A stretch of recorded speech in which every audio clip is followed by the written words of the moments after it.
सामाजिक सुरक्षा दस्ते ने वाठोड़ा थाने के तहत खरबी रोड साईबाबा नगर इलाके के एक फ्लैट में संचालित देह व्यवसाय अड्डे पर छापा मारकर आरोपियों के कब्जे से 2 पीड़िताओं को छुड़ाया।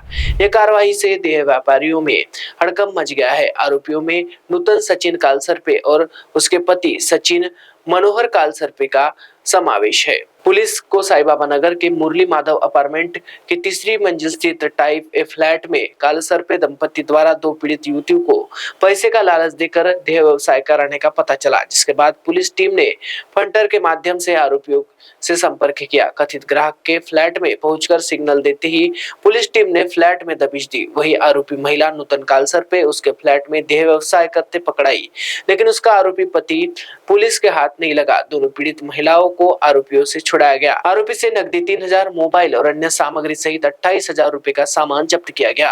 वाठोड़ा पुलिस में आरोपियों के खिलाफ अनैतिक देह व्यापार प्रतिबंधक कानून की धारा 143 एवं सहधारा 3, 4, 5, 6 के तहत मामला दर्ज किया गया है। फरार आरोपी की तलाश पुलिस कर रही है। सामाजिक सुरक्षा विभाग गुन्हे शाखा नागपूर शहर आमचं हे जे गुन्हे शाखेचा विभाग याला माहिती मिळाली होती की खरबी रोड वाटोदा पोलीस स्टेशनच्या हद्दीमध्ये साईबाबा नगर आहे। तिथे एका फ्लॅटमध्ये अनैतिक मानवी व्यापार अंतर्गत जे आपण गुन्हे दाखल करतो पिटा अंतर्गत, तर तशा प्रकार त्या ठिकाणी सुरू आहे।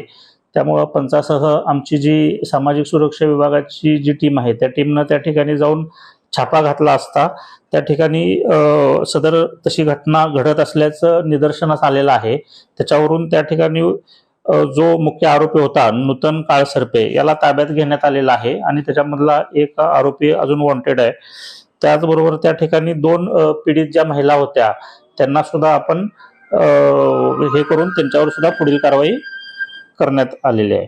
त्याच्या साधारण त्या ठिकाणी 28,000 मुद्देमाल जप्त झालेले आहे। आमचे पोलीस आयुक्त माननीय रवींद्र सिंगल सर, त्याचबरोबर आमचे joint CP sir Nisar Tamboli sir, additional CP आमचे संजय पाटील सर आणि DCP detection Rahul Makanikar sir यांच्या मार्गदर्शनात सर्व कारवाई करण्यात आलेली आहे।